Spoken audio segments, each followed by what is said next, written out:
No one remembered the human delegation's name. That alone should have warned them.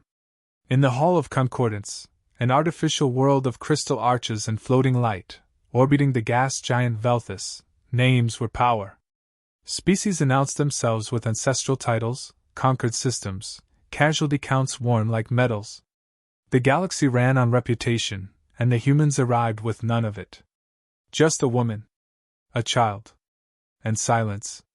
The woman stood straight, hands clasped behind her back, posture unmistakably military despite the plain gray coat meant to look diplomatic. Her hair was streaked with early gray, her face carved by fatigue rather than age. Beside her stood a small boy, maybe 8 years old, holding her hand with the unthinking trust of someone who had never known the universe could be cruel. The council barely glanced at them. The Virex Dominion did. Officer Kareth observed from the security ring, her multifaceted eyes narrowing. She was a decorated enforcer, 12 feet of armored chitin wrapped in ceremonial obsidian plating. Gravity meant nothing to her species. Violence was their native language.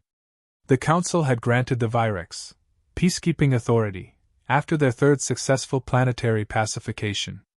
Peacekeeping, in Council terms, meant fear. Kareth flexed her talons as she watched the human child look around the chamber in open curiosity. No fear. No submission. No training. Disgusting.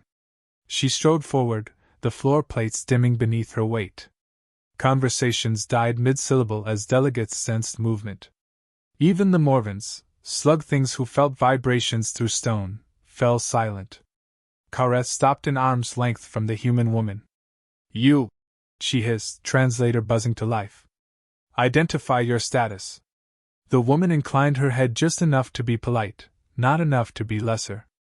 That, too, irritated Kareth. Colonel Mara Vale, the woman said calmly. United Terran Defense Forces. Acting representative for Earth. A ripple of amusement spread through the chamber. Colonel. Such a small word.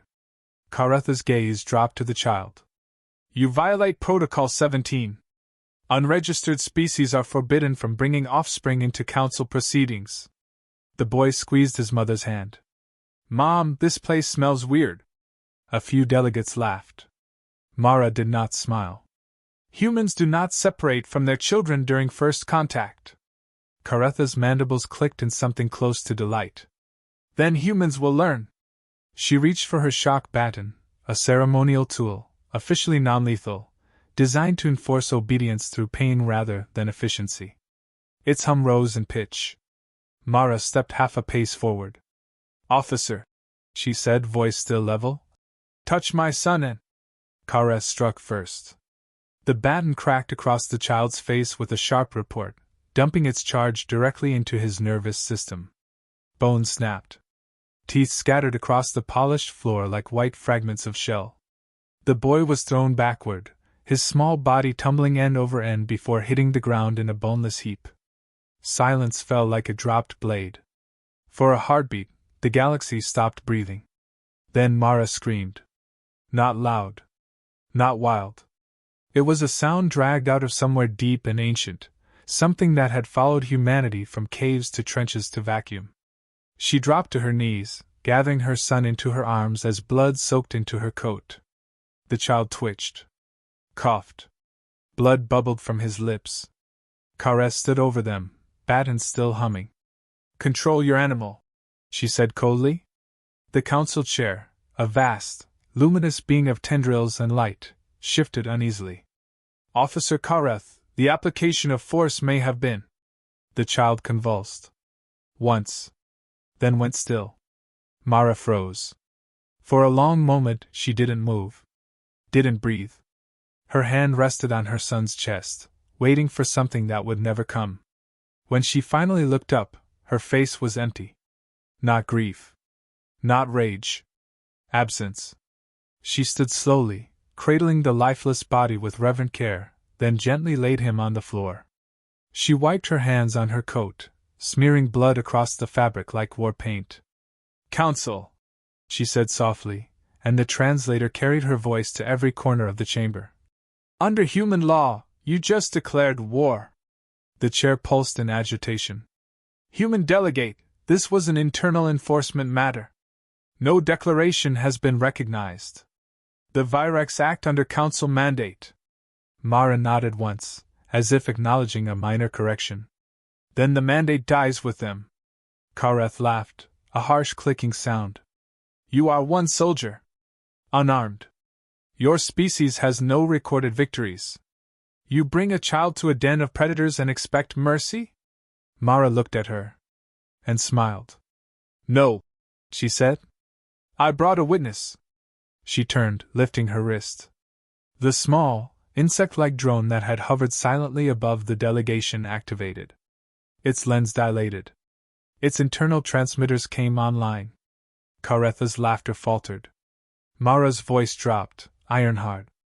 Every human ship, station, and colony has already received this feed. Unedited. Time-stamped. Council sealed. The chamber erupted into shouts. You cannot! Unauthorized transmission! Terminate the signal! Too late. Mara picked up her son one last time, holding him close as she walked toward the exit. No guards stopped her. No weapons were raised. Something primal had crept into the room, something the galaxy had forgotten how to name. At the threshold, she paused. Officer Kareth, she said without turning around. Humans have a saying. Kareth snarled. Speak it. Mara glanced back, eyes cold as vacuum. You don't get to choose which deaths matter. She left. 3 hours later, every human embassy across Council space went dark. 6 hours later, Virex border outposts stopped responding. And 12 hours later, the galaxy's early warning arrays detected something impossible. Not a fleet. Not an armada. But a slow, deliberate movement of mass. Human convoys. Coming straight for the Virex Dominion. And this time, no one was laughing. The Virex Dominion prided itself on being unstoppable. They had conquered 5 death worlds, slaughtered species that claimed to be untouchable, and rewritten entire star systems in their image. Their doctrine was studied in academies across the galaxy: rapid decapitation strikes, surgical annihilation, psychological terror. Every move calculated. Every threat neutralized before it matured. But humans were not predictable. The first Virex outpost fell silently. It didn't send a distress signal. It didn't fight back. A single human convoy had drifted into its sector, a motley collection of bulk freighters, converted cargo ships, armored transports, and proceeded with what the Virex could only describe as insane determination. Target the engines, barked Commander Thalvik, eyes narrowing at the scanners. Take the convoy intact if you can. Capture the humans alive. The human ships ignored protocol. They ignored evasive maneuvers. They didn't retreat.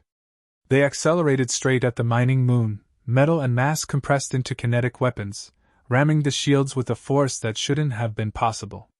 The moon shuddered, then cracked. Its core detonated in a silent, brilliant eruption. The first line of defense obliterated. Across the Dominion, the pattern repeated. Orbital facilities that were thought impregnable vanished. Defense fleets engaged, expecting dogfights and measured attrition, but found themselves slammed by brute force. Railguns the size of city blocks firing rounds that could collapse entire decks in a single hit. Boarding parties discovered corridors rigged with automated traps, blast doors that sealed entire sections, and recordings of calm human voices echoing through the hull. Welcome aboard. By the time the council convened an emergency session, panic had spread through their chambers. Holograms flickered to life as delegates shouted over one another. They're targeting civilian infrastructure, a Ketheri squawked, wings beating with alarm. They're not responding to hails, a Threx delegate rasped, crystalline teeth chattering. They don't follow any doctrine, hissed a Morven. The council chair, a luminescent tangle of sentient energy, pulsed in agitation. Where is Officer Kareth? No one answered.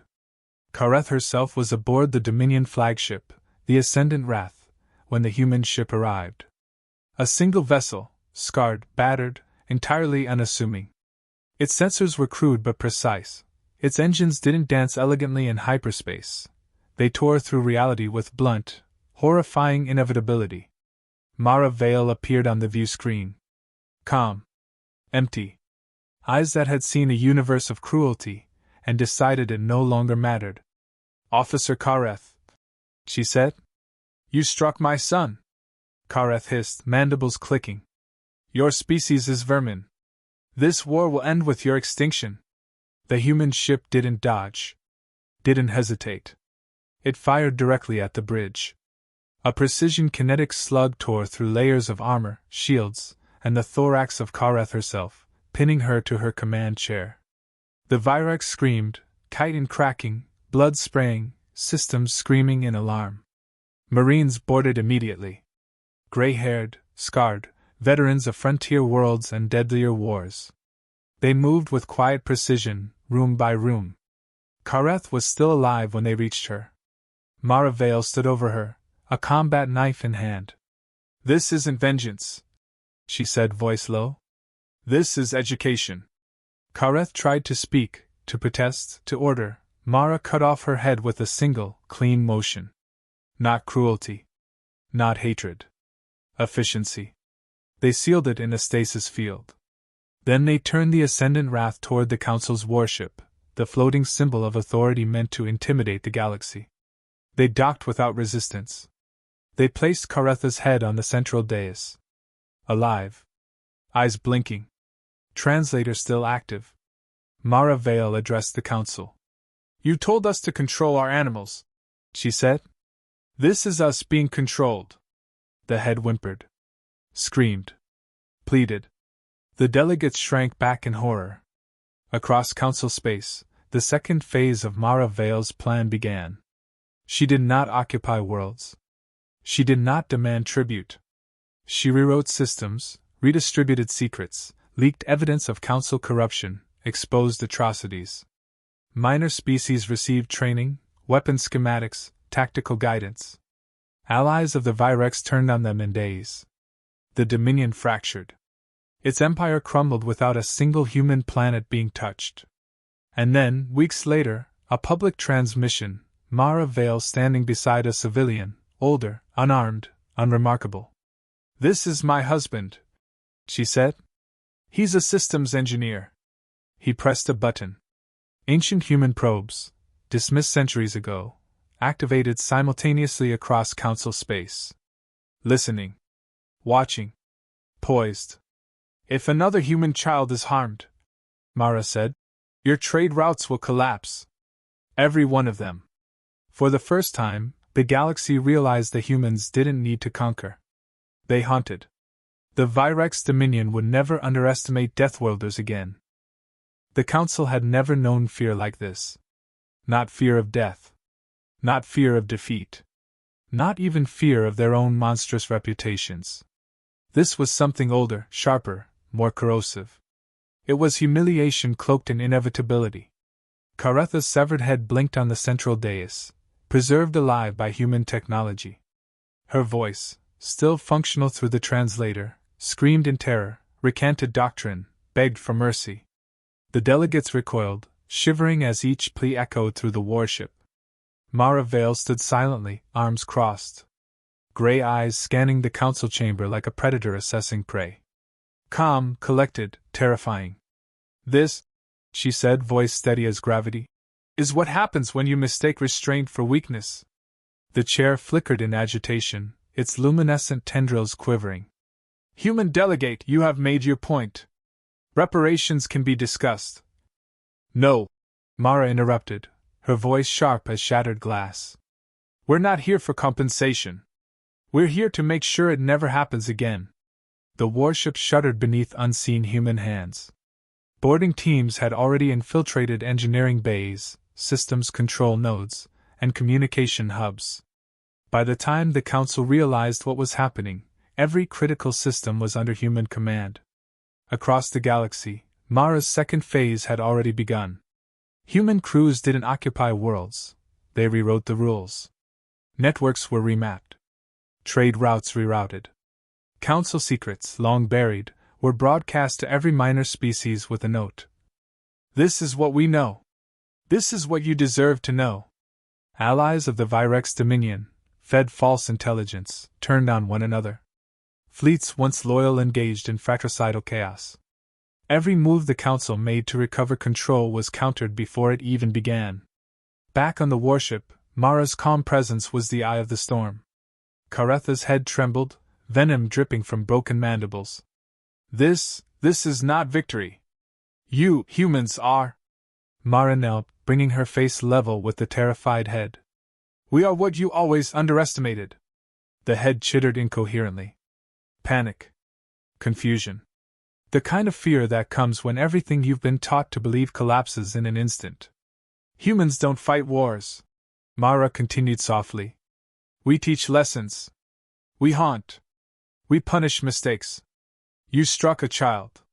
You ignored what you didn't understand. That is why you are broken. The council chair pulsed violently, a storm of light and energy. Cease this. Release your control. You cannot. Mara stood. Oh, we can. And we did. Outside the warship, probes placed centuries ago by humans activated. They were relics dismissed as primitive, rusting husks drifting through empty space. But they held secrets, weapon systems, and dead man's switches. Hyperlane junctions, communication arrays, supply depots, all rigged. A single signal could destroy the infrastructure that supported the Council's entire operation. Mara's husband, unarmed and silent until now, pressed the activation sequence. Across Council space, vital systems flickered. Trade routes, military logistics, even civilian supply lines began to fail in perfect, terrifying synchronization. The chair quivered. Human delegate, this is deterrence, Mara said flatly. We're not your enemy. We're your constant reminder. You strike at a child, you awaken a galaxy of consequences you cannot imagine. In the chamber, Karetha's head finally fell silent.